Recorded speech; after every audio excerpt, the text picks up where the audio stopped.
I let my son watch a lot of stuff that I would never watch and that I don't consider to be appropriate on television.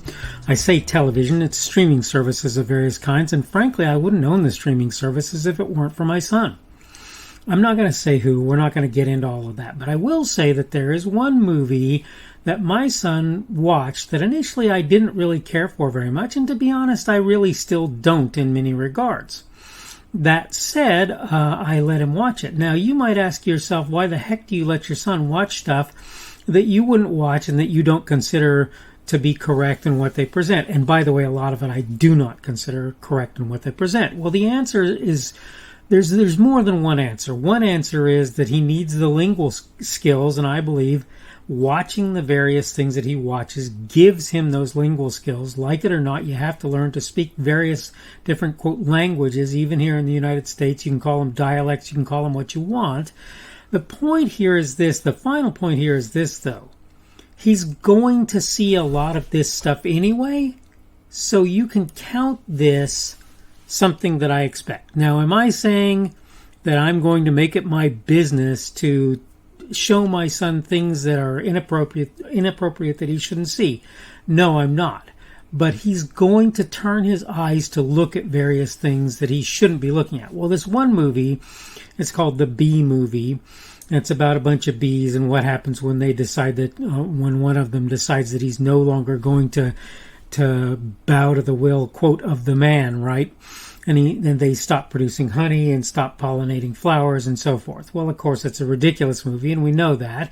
One of the many things that I don't like in movies is when people decide that they're going to, quote, animate, they're going to humanize various critters, which, of course, that's not a thing. It's not a thing.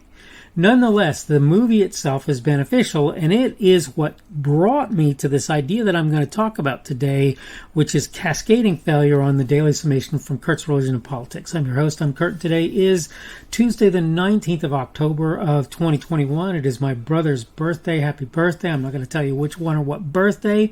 He knows. He will know when he sees this. If he sees this, he may not. That's just how that works. Welcome to everyone who's here on Rumble, on the podcast, on YouTube. Remember, Rumble is my preferred platform, so I would prefer that you watch me there. And again, the subject for today is going to be cascading failure, and we are going to go through my notes, and this will hopefully get you some idea of exactly where I am. One of the toughest things about the current situation here in the United States, and frankly, probably around the world, is that many of our existing problems can be pretty directly traced back to things that were supposedly designed to, quote, help, end of quote. An excellent example is the current issues we're having getting various kinds of supplies and equipment. The idea of locking down the world may have seemed like a good one. In its wake, though, we see record unemployment. A more or less direct result of people not working is the inability of restaurants, manufacturing companies, and many others to find workers to do various menial but very important jobs. Keep in mind, they're menial on the basis of the ease with which they may be done. That doesn't detract from the need to have them done in the least. The funny part is, this has been a perfect live experiment for what happens when you do things like pay people more to not get a job than to do so. Sadly, for many folks out there, they have zero interest in what's important. Given the opportunity, most people would sit on their backside and take in dole money readily given them rather than go out and help to produce those things needed and wanted by society, and that includes themselves. Worse yet, in some senses, is when they go out to work but overvalue their contribution to society. It may sound backwards, but that tendency often leads to cascade failure. By refusing to provide the things they're expected to, others are deprived of raw material, quote, raw material, making it impossible for them to do what others desire them to do or put out there, right? Whether that's because of lockdowns or not, the result is you can't find milk or toaster waffles on the shelves and in the freezers in your local grocery store. Is that a sign that such producers should be paid more? Not in my mind. What happens when and if you increase what they're paid? Prices for everything go up, and the value of what they're being paid is reduced. All of this is an additional benefit of failing to produce or overvaluing your production. That's another thing that it could be a sign of. That's on top of the aforementioned cascade failure. Okay, we're going to go ahead and get into a little bit of this now. Look, when you got people out there who are being paid not to work because you've locked them out of their workplaces, telling them that it's for their own benefit, for their own good, let me just explain to you that this is not a thing to do.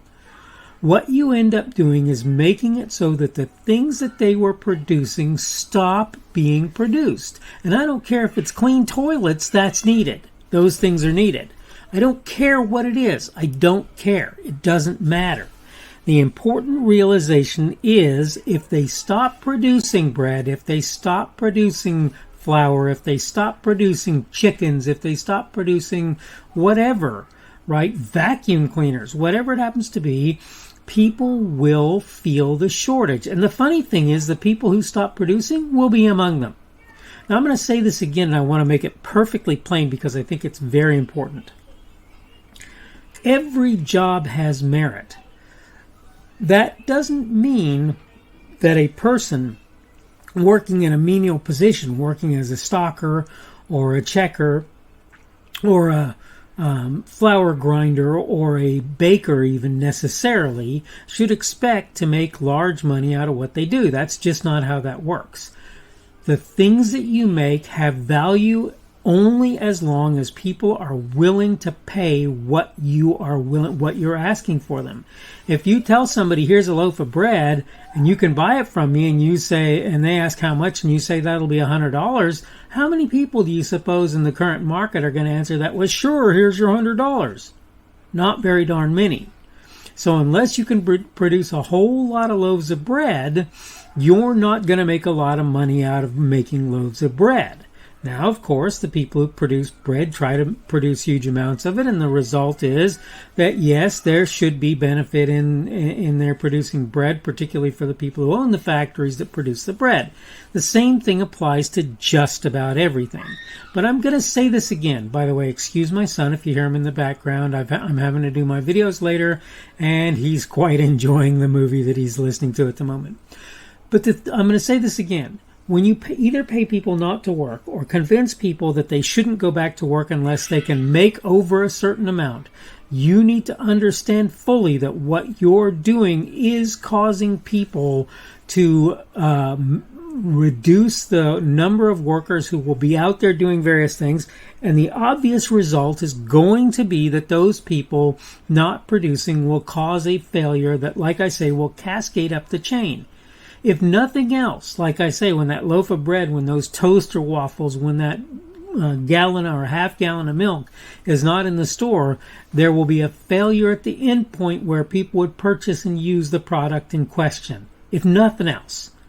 But when you talk about restaurants, and when you talk about shelf stockers, and when you talk about longshoremen and stevedores and various others who are supposed to be doing various jobs that aren't, guess what? The result is going to be a cascade failure. And I can't speak for anybody else. I'm not interested in dealing with a cascade failure. I'm just not.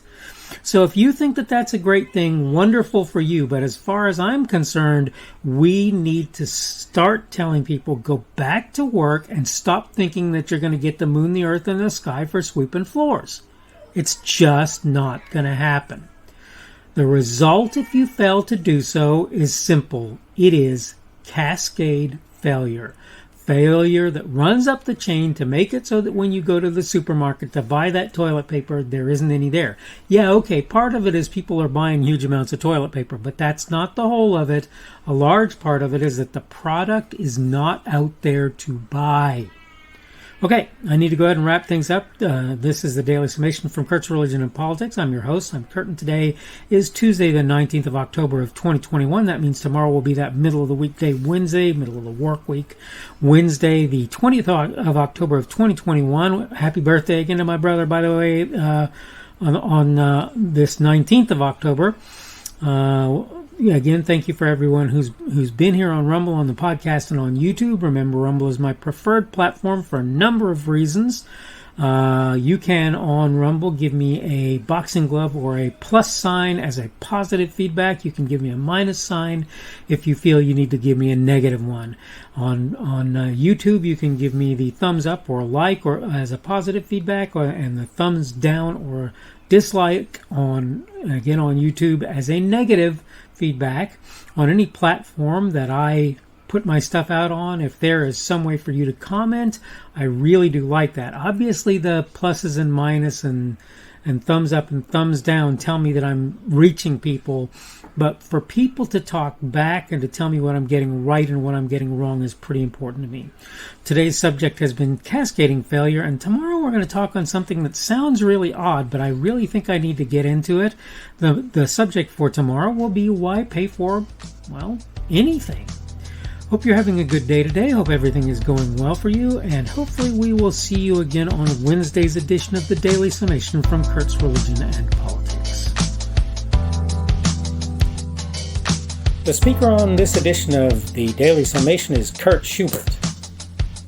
This video was recorded on Tuesday, October 19th of 2021. The Daily Summation is created for Kurt's Religion and Politics.